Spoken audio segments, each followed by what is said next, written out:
Ang katahimikan ng downtown Toronto ay biglang nawasak ng 4 oras 23 minuto noong Disyembre 15, 2023 habang umuungal ang mga siren sa mga kalyeng natatakpan ng nyebe.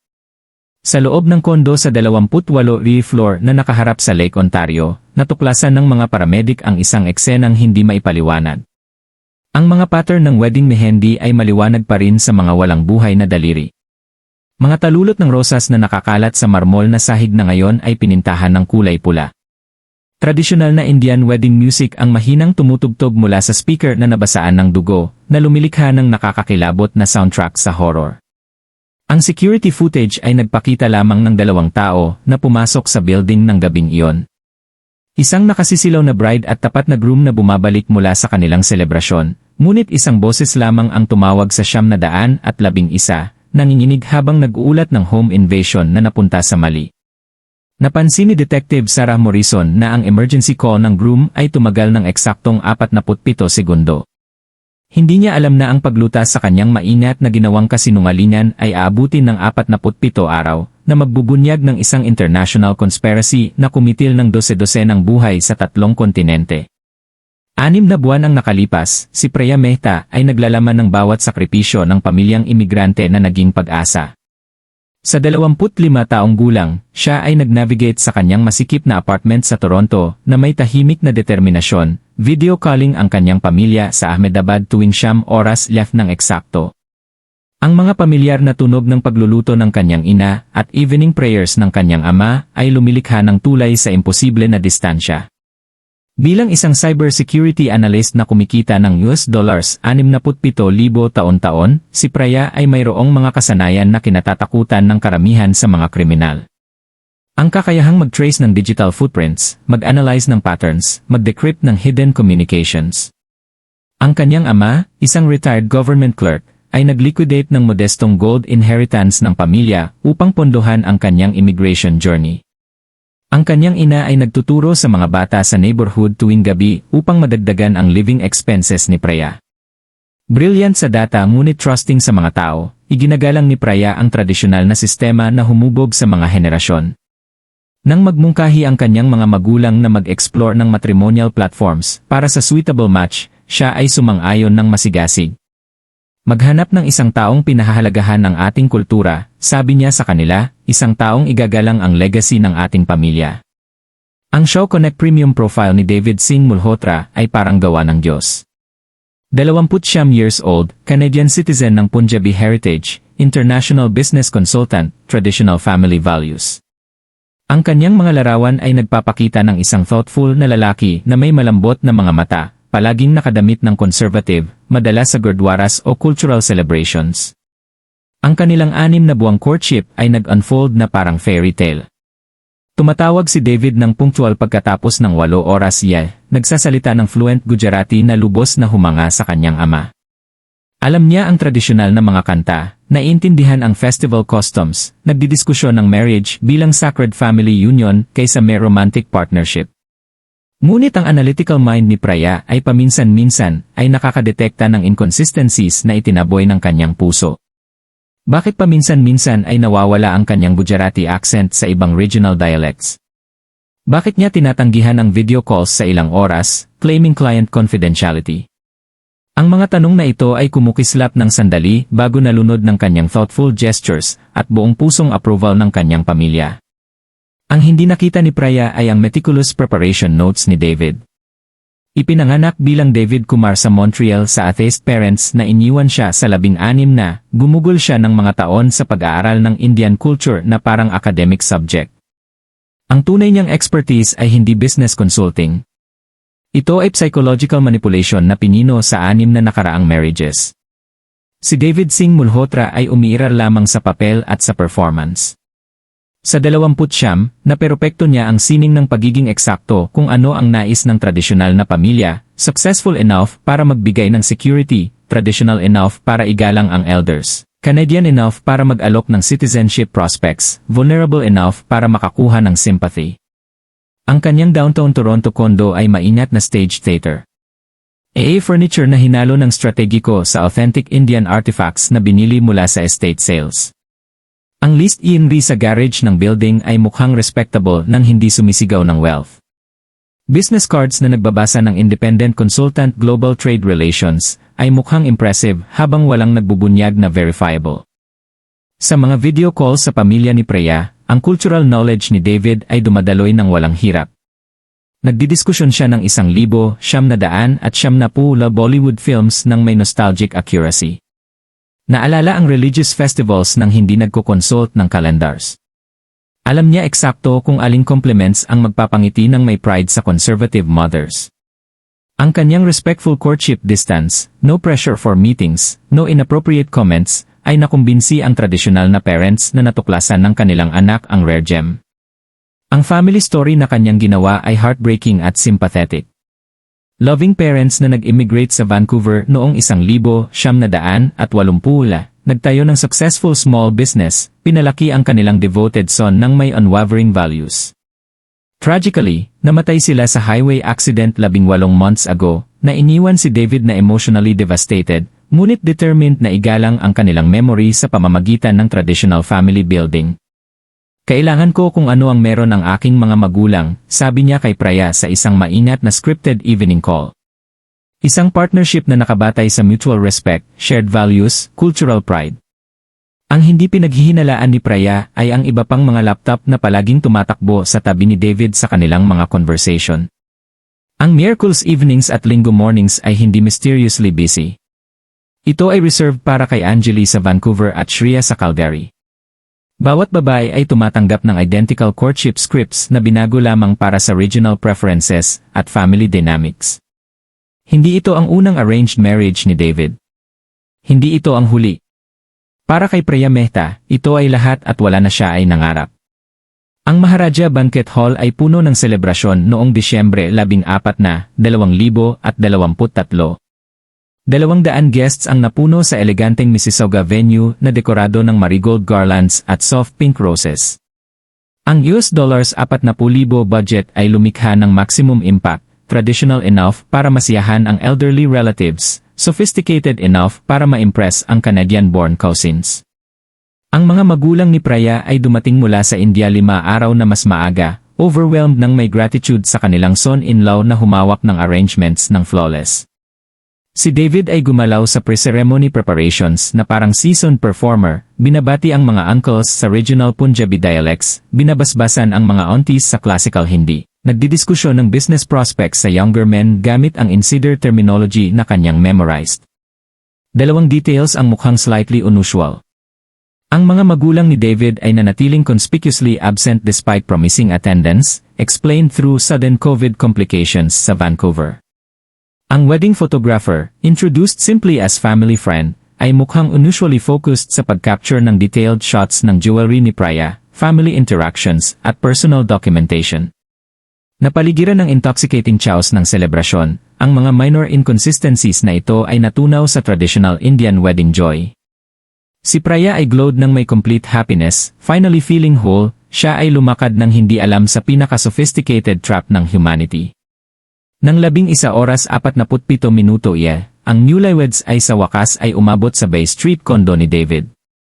Ang glittering skyline ng Toronto ay walang katapusang nakabalandra sa ibaba ng floor-to-ceiling windows. Ang 28 floor unit ay tastefully decorated, ngunit hindi ostentatious. Maingat na chosen furnishings na hinalo sa strategically placed Indian artifacts na nagmumungkahi ng comfortable middle-class success kaysa suspicious wealth. Si Preya ay gumalaw sa space ng may nervous excitement. Ang kanyang elaborate red lehenga ay nag-rustle habang siya ay nag-explore sa magiging bagong home niya. Ang traditional expectations ay mabigat na nagbibigay presyon. Ang respectful consummation ng kanilang sacred marriage, beginning their shared life journey, perhaps initial conversations about children at eventually bringing her aging parents sa safety ng Canada. Ngunit ang demeanor ni David ay dramatically shifted mula nang umalis sa wedding venue. Nawala ang attentive groom na nag-feed sa kanya ng ceremonial sweets sa religious rituals. Sa halip, siya ay nag-pace sa living room ng may increasing agitation, nursing whiskey habang ang kanyang phone ay buzzing incessantly laban sa marble coffee table. "Sorry, John," bulong niya nang hindi tumitingin sa kanyang mga mata habang isa pang notification ay chime urgently. Major client crisis overseas. You understand how international business operates. Tumango si Praya ng sympathetically, bagaman ang instinct ay bumubulong ng warnings. Anong uri ng business emergency ang nangangailangan ng immediate attention ng midnight sa wedding night ng isang tao? Habang si David ay lumabas sa balcony para sa sinasabi niyang urgent conference call, nagsasalita ng hushed, angry tones na hindi niya ma-decipher, si Praya ay nagsimulang mag-unpack ng wedding gifts na kanilang dinala home. Habang inaayos ang ornate silver items sa dining table, aksidenteng natumba ni Praya ang isang decorative wooden box mula sa bedroom dresser. Wedding cards ay nakakalat sa hardwood floors, kasama ang isang bagay na nag-freeze sa kanyang dugo. Isang second iPhone identical sa device na palaging dala ni David. Ang curiosity ay nalampasan ang respect for marital privacy.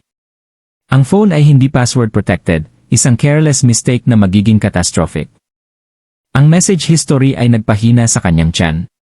Package number 3 delivered successfully. Payment processing as discussed. Client extremely satisfied with selection quality. Ang response ay nag-chill sa kanyang soul. Excellent execution. Begin phase 2 timeline immediately. Network operations expanding to Australian markets. Ang mga kamay ni Praya ay nanginginig ng marahas habang siya ay nag-scroll sa additional messages. Ang photo gallery ay naglalaman ng hundreds of images, pictures mula sa kanilang video calls, candid shots mula sa kanilang few in-person meetings, even photographs mula sa tonight's wedding ceremony na hindi niya naalala na nag-post. Ngunit ang labels ay horrifying. Praya Mehta, cybersecurity expert, work visa until 2026, $67,000 salary, no family support in Canada, premium target. Ang kanyang dugo ay naging Arctic ice habang natuklasan niya ang similar folders para sa iba pang babae. Ang Anjali Sharma photographs mula sa kung ano ang mukhang another traditional Indian wedding. Meticulously labeled na may bank account details, immigration status at family vulnerability assessments. Ang folder ni Shreya Patel ay nagpapakita ng candid surveillance shots clearly taken without knowledge. Detailed notes about her Mumbai family's substantial wealth at trusting nature. Ang folder ni Anjali ay may timestamp na nag-stop sa heartbeat ni Praya. Completed October 15, 2022. Nang may nanginginig na mga daliri, nag-google siya ng Anjali Sharma Death Toronto 2022. Ang obituary ay agad na lumitaw. Beloved daughter Anjali Sharma, 24, died tragically in household accident just 3 months after marriage to devoted husband David Singh. Survived ill grieving parents in Chennai and loving spouse. Identical David Singh. Identical wedding photography style. Identical tragic household accident. Ang folder ni Shreya ay nagpapakita ng recent activity messages about Phase Isa complete, initiating Phase 2 protocols dated merely 2 weeks earlier. Siya ay buhay pa sa somewhere in Calgary, completely unaware na ang kanyang marriage ay actually death sentence na may predetermined timeline. Ang pattern ay crystallized ng may horrifying clarity. 6 months careful courtship. Traditional wedding ceremony, 3 months establishing marital legitimacy, then convenient accident. Ang mind ni Praya ay frantically calculating, ang kanilang wedding ay naganap noong December 14 na following the established pattern, ang kanyang accident ay scheduled para sa March 15, 2024. Hindi siya beloved wife. Siya ay merchandise package number 3 na may 71 day expiration date. Ang balcony door ay nag-slide open just as Praya finished reading final messages about disposal protocols at insurance maximization. Si David ay pumasok, ang kanyang earlier nervousness ay pinalitan ng something infinitely darker nang matuklasan niya siyang nakaupo na napaligiran ng evidence mula sa kanyang operational phone. You weren't meant to find that, sabi niya ng tahimik. Ang kanyang voice completely transformed mula sa loving tone na kanyang maintained sa buong courtship. Ang carefully practiced Gujarati accent ay completely vanished, replaced ilay flat, emotionless Canadian pronunciation. That phone belongs to Noy business partner, he lied reflexively. Those photographs are for our immigration consulting services. Highly confidential client documentation. Ngunit si Praya ay hindi na ang trusting girl na naniniwala sa bawat romantic word sa kanilang 6-month deception. Ang kanyang cybersecurity training ay engaged na parang emergency protocols. Siya ay processing data patterns, analyzing threat levels, calculating survival probabilities ng may analytical precision. Angeli wasn't an accident, sabi niya ng may quiet certainty, displaying the phone showing the obituary. You murdered her exactly like you're planning to murder me. Ang carefully constructed mask ni David ay completely disintegrated.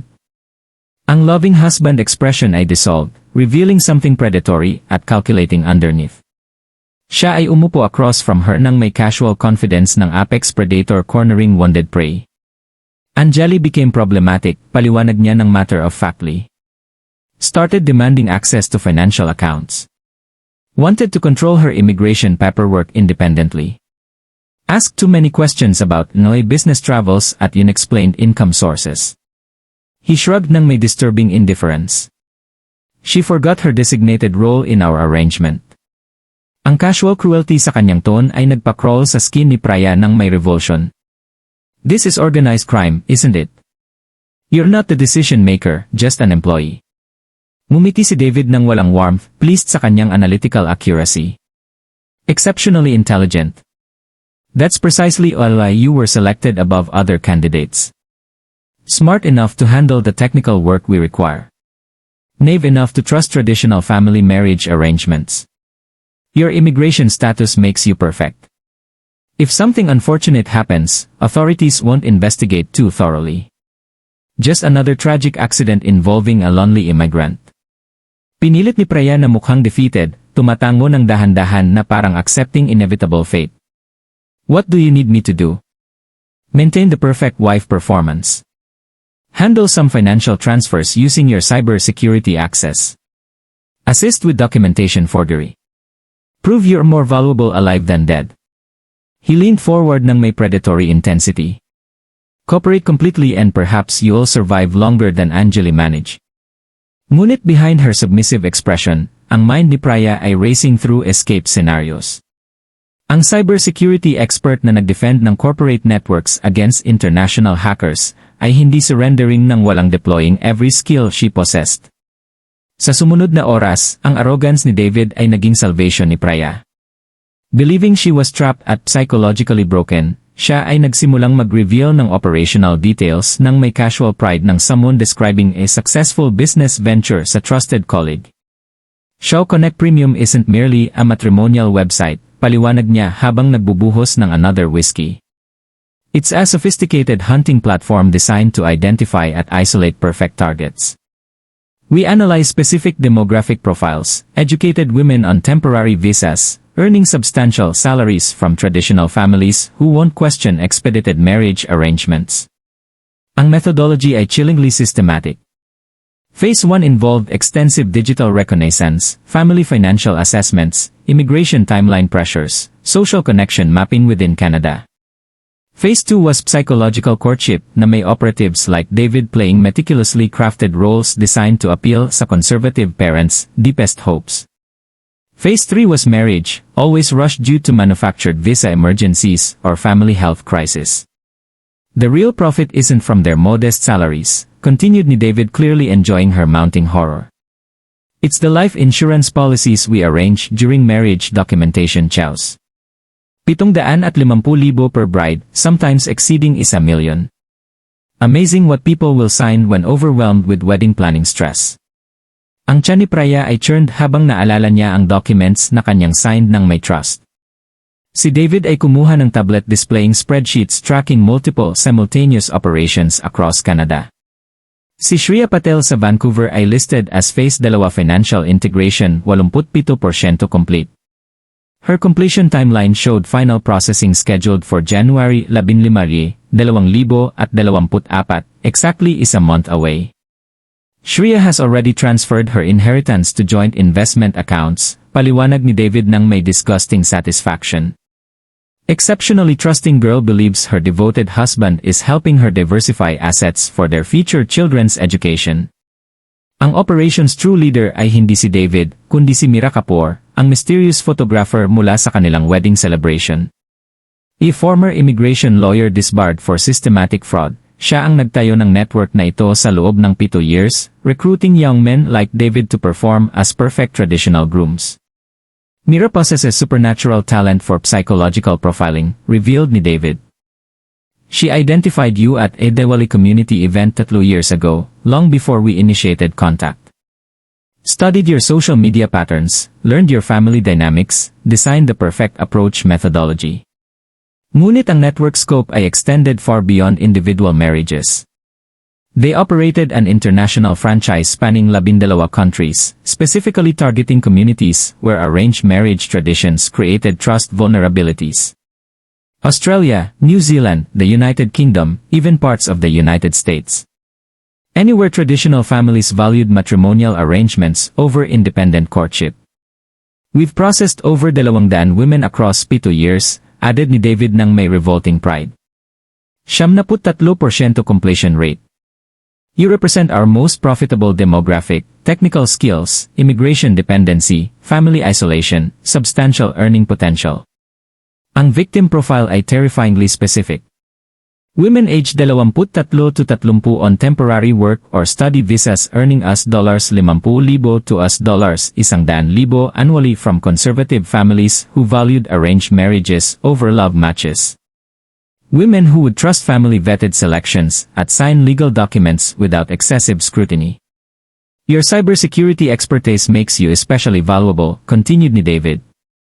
We need someone to help us expand into cryptocurrency fraud, government database penetration, corporate network infiltration. Cooperate fully and you might survive 2 years instead of 3 months.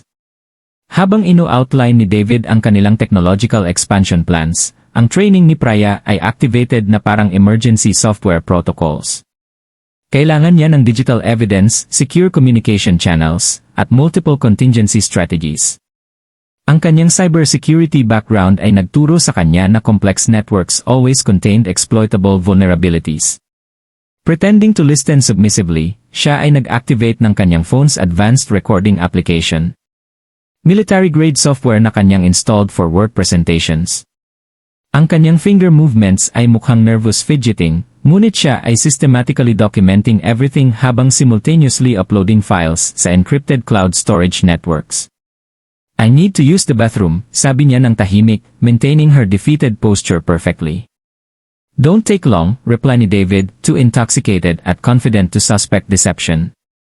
Sa bathroom, si Praya ay work ng may desperate efficiency. Siya ay nag-upload ng recorded confessions sa 7 different international cloud servers, ensuring multiple jurisdictional backups. Then she composed coded messages sa 3 different contacts. Her best friend Kovia, her cybersecurity supervisor, at her cousin studying at University of Toronto. Ang message read, Emergency Wedding Celebration Complications. Bay Street Lakefront Residence 28, 47 David Singh Malhotra Extremely Dangerous Situation Developing. Contact authorities if no communication yoy 6 oras access cloud folder wedding documentation for critical evidence files. Pagbalik sa living room, napansin ni Praya ang ceremonial kirpan among their wedding gifts, isang traditional Sikh ceremonial blade na required ng fake religious persona ni David na kanilang matanggap mula sa community elders. Siya ay nagpalm nito habang pretending to organize scattered papers. I should call on my parents, sabi niya nang may authentic trembling sa kanyang voice. Tell them how happy we are. They'll worry if they don't hear from us. Tumango si David ng approvingly, pleased sa kanyang apparent psychological surrender. Ngunit sa halip na tumawag sa India, tumawag si Praya sa Toronto Police Emergency Services, activating speaker mode habang pretending it was an international call. Hello, Papa, sabi niya ng fluent Gujarati habang ang English-speaking dispatcher heard everything clearly. I'm at Bay Street Apartment Building 2847 with David Singh Malhotra. Something terrible is happening here. Please help your daughter immediately. Ang experienced dispatcher ay agad na recognized ang coded distress signal, initiating trace protocols habang keeping Praya connected. Ang alcohol-impaired brain ni David ay slowly processed what he was hearing. Ang responses ng dispatcher ay clearly English, not Gujarati. Ang phone screen ni Praya ay displaying a local Toronto number, not an international connection to India. What the hell are you doing? He snarled, longing toward the phone nang may sudden violence. Dodge ni Priya skillfully. Ngunit glimpse ni David ang cloud storage notifications still appearing sa kanyang screen. Upload successful. Backup completed. Evidence synchronized across multiple international servers. You've recorded everything. He realized nang may downing panic. You've destroyed 7 years of work. Ang carefully constructed empire na generated millions in profit ay crumbling in real time. If Priya's evidence reached international authorities, ang entire network would face exposure. Mira's operation, Shree's current predicament, David's previous murders, international partnerships, everything would unravel simultaneously. Mira will eliminate me if this operation fails, sabi ni David, speaking more to himself than Priya. She doesn't tolerate operational failures. Narinig ni Res Patterson next door ang first crash habang hurl ni David ang kanyang whiskey glass against the wall, followed immediately ng terrified scream ni Priya habang tackle niya siya sa floor ng may murderous intent. Ang elderly woman ay grabbed her phone, dialing 911 habang violent struggle sounds echoed through the building's thin walls.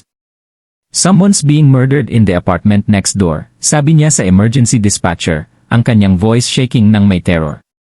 The final battle for Priya's life was beginning. Ang tackle ay nagpadala sa both combatants crashing through the glass coffee table, wedding cards scattering like fallen snow habang crystal shards embedded sa exposed skin. Ngunit catastrophically underestimated ni David ang kanyang intended victim. After researching Anjali's household accident online, secretly enrolled si Priya sa advanced Krav Maga training, learning lethal techniques specifically designed for smaller defenders fighting larger attackers. Habang ang hands ni David locked around her throat ng may murderous intent, drove ni Priya ang kanyang knee upward ng may surgical precision, connecting sa kanyang solar plexus sa isang strike na expelled air mula sa kanyang lungs explosively.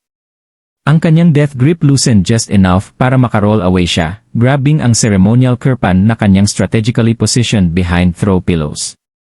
You cannot escape this, Priya. Gasped ni David between painful breaths, blood trickling mula sa bitten tongue during her counterattack. Even if you somehow kill me, Mira will hunt you across continents. She has connections everywhere. Police departments, immigration offices, legal systems. You'll never find safety. Ngunit ang analytical mind ni Priya ay calculating survival probabilities kaysa processing threats. Ang emergency dispatcher remained connected, recording everything for evidence. Ang 911 call ni Res Patterson would bring backup within minutes. Kailangan niyang makaligtas ng approximately 8 more minutes para dumating ang help. Lungs ulit si David ng may renewed fury, this time wielding a heavy crystal vase mula sa mantelpiece, an expensive wedding gift mula sa kanyang trusting parents. Ang bitter irony ay hindi lost sa either combatant habang traditional symbols ng marital blessing transformed into instruments ng attempted murder. Ang battle raged through the apartment na parang destructive hurricane. Sa kitchen, utilized ni Priya ang kanyang smaller size para dodge around the central island habang wildly swing ni David gamit ang crystal weapon. Marigold garlands mula sa kanilang wedding celebration still decorated the refrigerator. Now witnessing attempted homicide instead of marital joy, managed niyang slash ang kanyang forearm gamit ang kirpan, drawing a scream ng rage at genuine pain. Ngunit ang ceremonial blade ay designed for religious ritual kaysa combat effectiveness, barely penetrating ang kanyang thick shirt sleeve. You've destroyed everything. Roared ni David ng may escalating fury, hurling the crystal vase. It exploded against the wall inches from Priya's head, sending dangerous shards across expensive marble flooring. Sa bedroom, ang kanilang framed wedding photographs watched silently habang cornered ni David siya near the dresser. Grabbed ni Priya ang handfuls ng gold jewelry mula sa morning ceremonies, heavy traditional bangles, at ornate necklaces, hurling them sa kanyang face para purchase precious survival seconds. Ang kanyang phone, still clutched desperately sa kanyang left hand, continued uploading evidence sa international cloud networks. Each completed file transfer represented another piece ng evidence na makakaligtas even if she didn't. Ang progress indicator showed 71% completion habang closed ang hand ni David around her ankle, dragging her down violently. Time's finished. Package number 3. He snarled ng may predatory satisfaction. Ngunit si Priya had one final cybersecurity protocol to execute. Habang pinned ni David siya against the bedroom wall, ang kanyang hands finding her throat again ng may deadly purpose. Siya activated ang kanyang phone's emergency beacon, i-feature na mag-broadcast ng kanyang exact location sa every law enforcement agency sa North America habang simultaneously uploading ang kanyang complete digital life sa permanent servers. "You're too late," whispered niya habang nagsisimula ng fade ang consciousness. "Everything's already uploaded. Mira's entire network, all the victims, international connections, it's all documented now." Tightened fatally ang grip ni David, ngunit found ng finger ni Priya ang kanyang phone's final protocol. With her last coherent thought, transmitted niya ang targeted message sa Vancouver Police. Shreya Patel. Immediate danger. 1247 West End Avenue. Rajkumar using identical pattern. Save her. Ang cloud upload reached 100% completion just as David's strangulation succeeded. Every recorded confession, every photograph ng victim files, every detail ng Mira's international operation ay now safely stored across multiple continents beyond anyone's reach or destruction. "Shreya," whispered ni Priya nang may final breath, blood trickling mula sa bitten lips. "Save Shreya." Ang name struck si David na parang physical blow sa kanyang chest. Priya knew about Shreya's situation. If she'd managed to upload evidence about Vancouver operations, Mira's entire international empire faced complete exposure. Ang woman na built this sophisticated network through meticulous planning at flawless execution would face destruction because one bride had fought back ng may unexpected skills. Staggered backward si David, staring down sa lifeless form ni Priya, surrounded ila debris mula sa kanilang fraudulent marriage. Wedding bangles lay scattered across blood-stained marble. Ang kanilang traditional gold now contaminated ng may violence. Ang ceremonial kirpan had fallen mula sa kanyang hand. Its blade reflecting Toronto's city light streaming through floor-to-ceiling windows. Ang kanyang phone buzzed nang may incoming text mula kay Mira. Phase 2 completion status accelerating Vancouver timeline for maximum efficiency. Stared ni David ang message, realizing he couldn't respond truthfully. Ang operation was completely compromised, ngunit admitting failure kay Mira meant signing his own death warrant. Ang woman na systematically eliminated inconvenient brides wouldn't hesitate to dispose ng compromised operative na jeopardized everything. Umuunggal ang emergency sirens sa distance, growing progressively closer. Time to deliver the performance of his life. Nang 4:23 Toronto Police Officers Martinez at Chen responded sa frantic emergency call ni Dora Patterson about domestic violence next door. Natuklasan nila si David sitting sa kanyang destroyed living room, cradling a superficial head wound habang convincingly trembling. "Thank God you're here," sobbed niya ng may Oscar-worthy performance. "There was an intruder, a masked man. He attacked my wife. Attacked me when tried protecting her. I think he was targeting her jewelry. You know how these criminals follow Indian wedding celebrations." Natagpuan ng officers ang body ni Priya sa bedroom, surrounded ila scattered gold jewelry at broken glass. Ang scene initially appeared consistent sa fabricated story ni David. A robbery gone violently wrong. A brave husband injured while defending his new bride, ngunit crucial details contradicted ang kanyang narrative. No signs ng forced entry anywhere sa building. No missing valuables despite thousands ng dollars sa wedding jewelry lying exposed. Suspiciously minor ang wounds ni David para sa someone who'd allegedly fought a murderous intruder. Most importantly, ang phone ni Priya lay beside her body, screen still glowing nang may upload confirmations at emergency beacon signals. Ang device remained connected sa emergency services, having recorded ang entire confrontation, including detailed confessions ni David about previous murders at international operations. Dumating si Detective Sarah Morrison ng 5:17 surveyed ang contradictory evidence ng may experienced eyes at quietly placed si David Singh Malhotra under intensive investigative surveillance. Ang complete truth was already uploaded sa servers across 3 continents, waiting to destroy everything he'd helped build. Nang 6:47 noong Disyembre 15, burst through si Kovia Sharma ang entrance ng Toronto Police 52 Division, clutching her phone ng may trembling hands. Natanggap niya ang coded distress message ni Praya at hindi natulog. Monitoring news feeds para sa any reports mula sa Bay Street area. Iloy best friend sent this before she died, sabi ni Kovia kay Detective Sarah Morrison, displaying ang cryptic message about David Singh Malhotra at cloud storage folder labeled wedding documentation. Ang natuklasan ni Morrison sa those digital files revolutionized everything. Hours ng crystal clear audio captured detailed confessions ni David about murdering Angeli.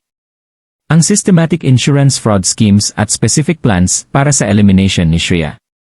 Advanced phone record analysis revealed a sophisticated international network spanning 12 countries na may hundreds ng burner devices coordinating operations. Ang breakthrough came ng trace ng cybersecurity analysts, ang operational phone found sa crime scene. Its year history revealed regular meetings sa isang photography studio sa Mississauga, headquarters ni Mira Kapoor's business. Cross-referencing her extensive client database ng may international missing persons reports painted horrifying picture. 4 to 7 young Indian women who'd vanished after arranged marriages, all professionally photographed in Mira studios across 3 countries. Nang 2 oras 15 minuto US Vancouver Police received ang emergency alert ni Praya about Shreya Patel. Natagpuan nila siya sa West End apartment alive, ngunit heavily drugged na may husband niyang si Rajkumar preparing to stage an elaborate carbon monoxide poisoning. Identical David Singh methodology executed Eli, different operative using the same psychological manipulation playbook.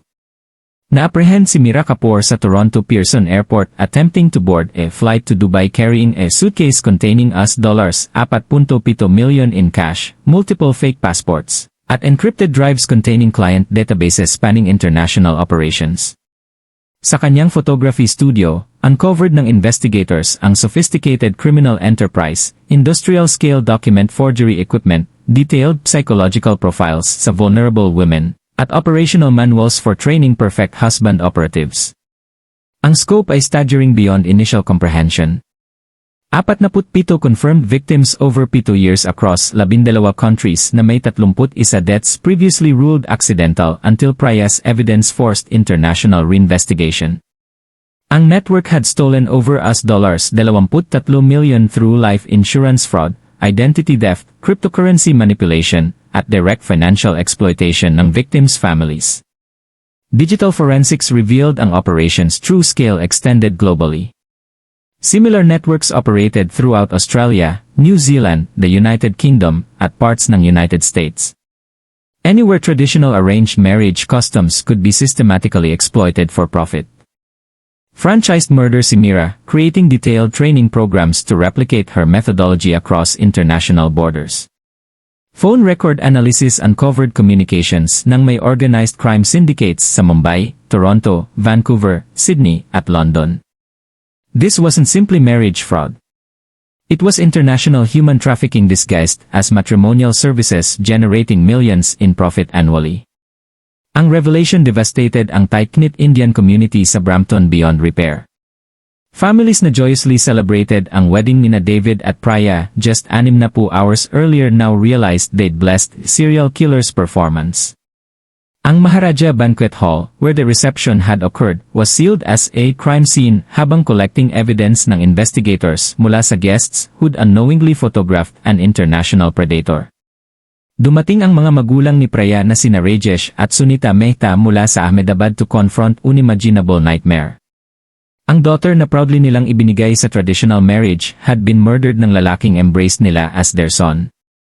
Sacred customs na protected families for generations had been weaponized against their child ng may scientific precision.